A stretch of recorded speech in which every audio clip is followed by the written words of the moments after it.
What's going on, guys? Welcome to another Doctor Who classic review. Today I'm going to be reviewing the second Doctor Patrick Troughton story, The Mind Robber. This was one that I was quite interested in looking at because it's a Patrick Troughton story that isn't, with a kind of well-known villain. I've seen a couple of his Sideman stories, I've seen his Ice Warrior story, I've seen one of his Ice Warrior stories, one of the Yeti stories. So I was really looking forward to watching another Patrick Troughton story, second Doctor story, that wasn't with kind of a big villain. So The Mind Robber was one of those, and I picked it up. It's a 5-parter, which is something very interesting, not something that you really see very often. It's usually most commonly 4 and 6 parts stories. So yeah, I was really interested to see what this one would be like, because I'd heard good things about it. But anyway, this is The Mind Robber by Peter Ling. Escaping from a volcanic eruption on the planet Dulcus, the Doctor is forced to use the TARDIS emergency unit, which takes the craft out of normal time and space and out of reality itself. The time travelers arrive in a mysterious world peopled by fictional characters, Gulliver and Rapunzel, D'Artagnan and Sir Lancelot, but also by creatures from mankind's worst imaginings. So a really kind of mystical fantasy feel with this story, and that is something that I am quite interested in because, fantasy isn't necessarily my sort of thing, really. However, it's something that Doctor Who doesn't really do that often, especially in the classic series from what I've seen. And especially with Patrick Troughton, the second Doctor, a lot of base under siege sort of stuff, which is some of the best Doctor Who, I will be honest. The base under siege stories are some of the best, but it's nice to have something a little bit different. This is definitely that, so yeah, really excited to watch this one. Alright, we'll start off with the cast like we usually do, with Patrick Troughton as the second Doctor. Patrick Troughton's amazing once again. What else can I say? He's just born for the role. He's so good. I like him more and more every time I see him. He's just really good. He has some funny moments. I love the moments with him and the kids. There's all those children around when he is trying to find Zoe and Jamie, and those kids surround him and start talking and start giving him riddles and stuff. I think he just bounces off those really well. He's really good with kids with this. And I just think he's, really good in all these moments. Like I said, I just love him I love him more and more every time I see him. We've got Fraser Hines as Jamie McCrimmon. Basically the same story. I love Jamie more and more every time I see him. He is the second Doctor's companion. He is the only companion, I was going to say the only companion to kind of pretty much stay with the Doctor all the way through. He wasn't there right at the beginning for a couple of stories. I think it's only like one story he wasn't there for, maybe 2. And then he was there throughout the whole second Doctor's era, so he is the quintessential second Doctor companion, and the chemistry between him and the Doctor is just amazing. Between Patrick Troughton and Fraser Hines is just really good. So yeah, nothing bad I can say about Jamie. Then, of course, we've got Wendy Padbury as Zoe Herriot. I don't mind Zoe. I've seen her in, what other stories have I seen her in? The War Games, and she's in the War Games, right? The War Games and the Ice Warriors. And I'm gonna be honest, I didn't mind her in those 2 stories. I thought she was okay, nothing special, but she was alright, a bit more futuristic, very different to Jamie, and I think that works really well. I will be honest though, I didn't really like Zoe very much in this story. She does a lot of screaming. She's rather annoying in this story, a lot of screaming. I didn't really think that was the sort of companion she was, given what I'd seen of her previously. Yeah, this is earlier on than, the Ice Warrior, the Seeds of Death and the War Games, the 2 that I've seen her in, are actually after this story, so maybe she just develops better, but in this one particularly, this is the earliest I've seen her, and yeah, she is a bit too screamy and a bit shouty, and yeah, not really a big fan of Zoe in this one. Alright, so we'll get on to the good and the bad. Starting off with the good. A very unique start with the TARDIS crew in nothingness.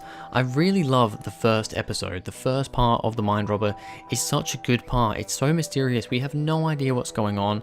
The Doctor, Jamie and Zoe are in the TARDIS. They get out of this volcanic eruption, and then they kind of have to, because the TARDIS is playing up, he has to use the emergency switch or whatever, the emergency unit, and it puts them into nothingness. And they can't go outside, because if they go outside, they're in nothing. They're just completely nowhere.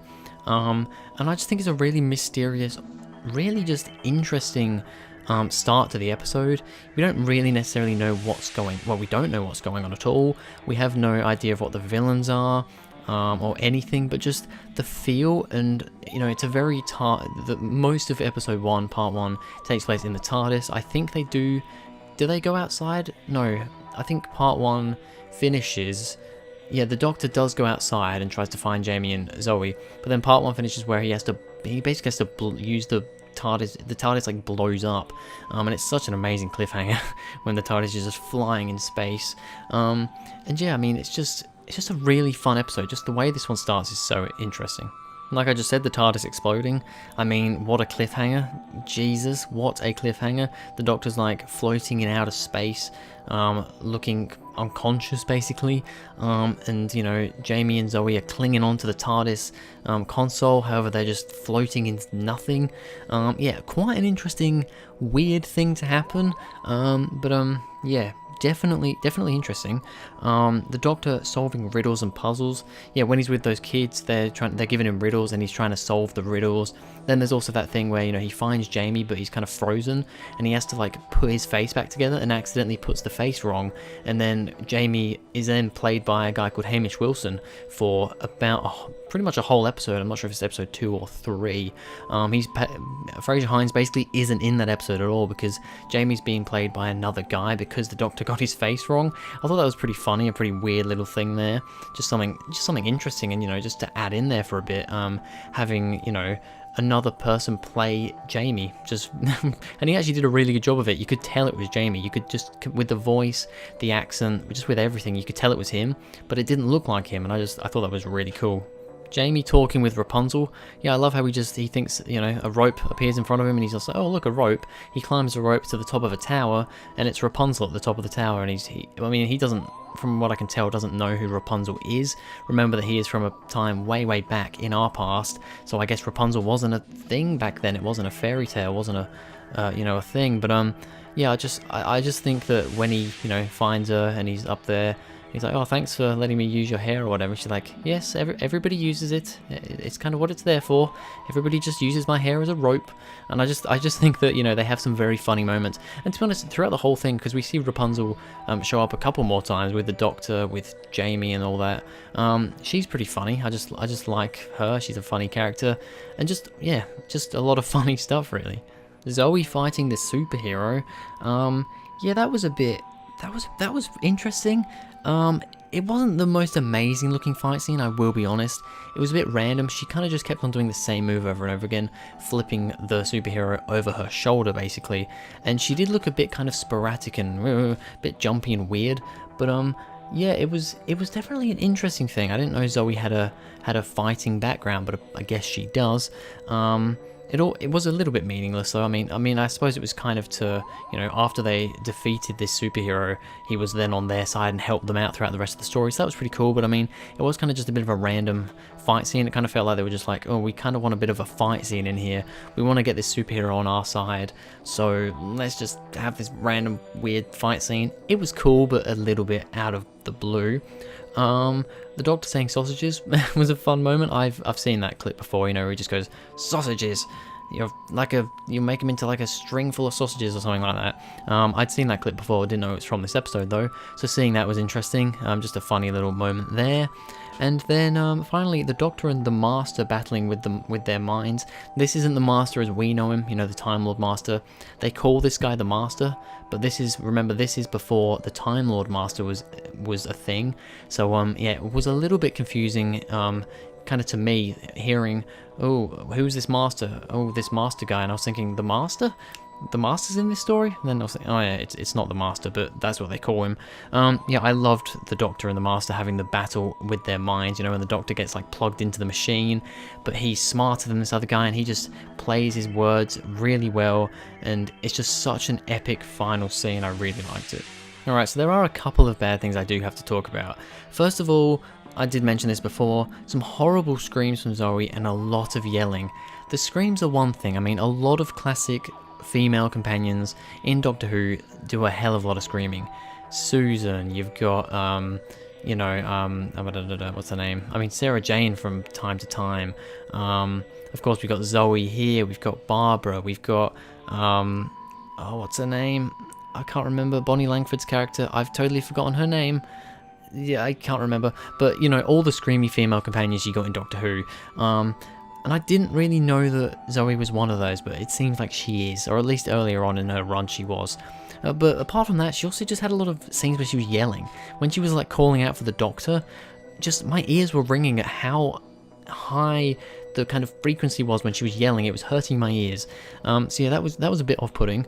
Also, I did think that this episode ended pretty abruptly.